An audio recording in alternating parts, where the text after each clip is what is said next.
Good morning, students. Today we'll discuss why are Indian farmers dependent on the monsoons. हम लोग ये जो बहुत ही इम्पॉर्टेंट चैप्टर है जिसमें हम रूरल लिवलीहुड के बारे में डिस्कस कर रहे थे, इसमें एक क्वेश्चन दिया हुआ है कि why are Indian farmers dependent on the monsoon. Monsoon का मतलब है जो रेनी सीजन में जो बारिश होती है. आपको पता है कि on the onset of monsoon India में जो एग्रीकल्चरल एक्टिविटीज़ हैं वो स्टार्ट होती हैं, और इंडिया में जो सबसे पहला स्टेट है जहाँ ये मानसून इंटर करता है वो है हमारा केरला. तो आखिर हमारे जो फार्मर्स हैं वो मानसून पे इतने डिपेंडेंट क्यों हैं, इसके बारे में जानना बहुत ज़रूरी है. तो स्टूडेंट्स, ये क्वेश्चन हमारा है why are Indian farmers dependent on the monsoon. देखो, हमारी कंट्री में जो एग्रीकल्चर है वो सबसे इम्पॉर्टेंट ऑक्यूपेशन है.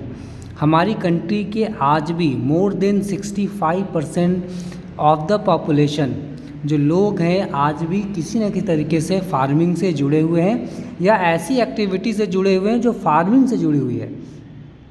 अगर किसी साल इंडिया में मानसून अच्छे से नहीं आता है, बारिश अच्छे से नहीं होती है, तो हम सभी पर इसका इफ़ेक्ट देखने को मिलेगा. वाई?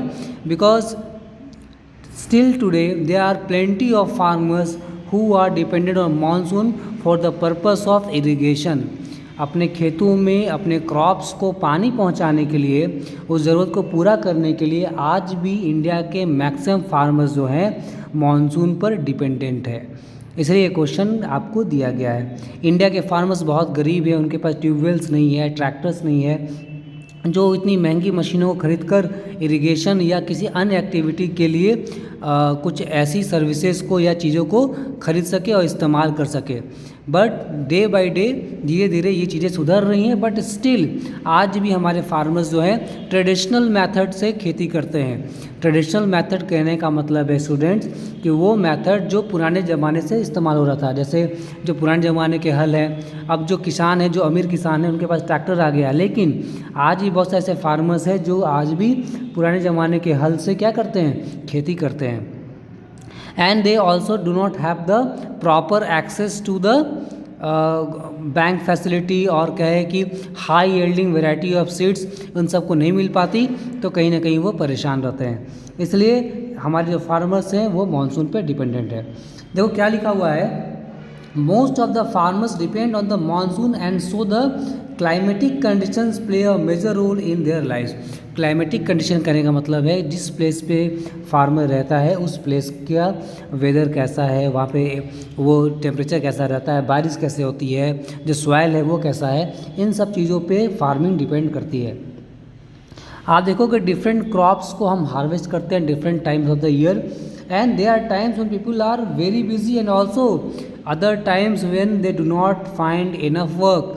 कहने का मतलब है कभी कभी तो बहुत बिजी रहते हैं फार्मर्स, ऐसा टाइम भी आता है जब उनको काम नहीं मिलता है या काम नहीं होता. तो इन सब चीज़ों को देखकर जो लोकल डिफरेंसेस हैं, यहाँ पे बहुत सारी सिमिलैरिटीज़ भी हैं लेकिन डिफरेंसेस भी है. तो ये जो प्रॉब्लम्स है वो अलग अलग जगह पे अलग अलग देखने को मिलती है. गाँव में सबसे बड़ा प्रॉब्लम है लिवलीहुड का, मतलब उन्हें रेगुलर इनकम होती रहे, इसके लिए उन्हें रेगुलर काम भी तो मिलना चाहिए. इसलिए अपार्ट फ्रॉम एग्रीकल्चर बहुत सारे फार्मर्स अब दूसरे कामों को भी करते हैं. आप सुनोगे बहुत सारे ऐसे फार्मर्स हैं जब उनको काम नहीं मिलता वो शहर आ जाते हैं और यहाँ पर एज ए लेबरर या एज ए जो आपके घर बनाते हैं मिस्त्री को बोलते हो आप, ठीक है, उनका भी वो काम करते हैं और पैसा कमाते हैं, ताकि उस टाइम में जब उनके पास जॉब नहीं होती, कोई काम नहीं होता, तब वो अपनी फैमिली को सस्टेन कर सके. तो आप देख सकते हो इस पिक्चर में दिया हुआ है कि why is the farmer praying. Farmer क्यों प्रे कर रहा है? How is the situation related to the rural indebtedness.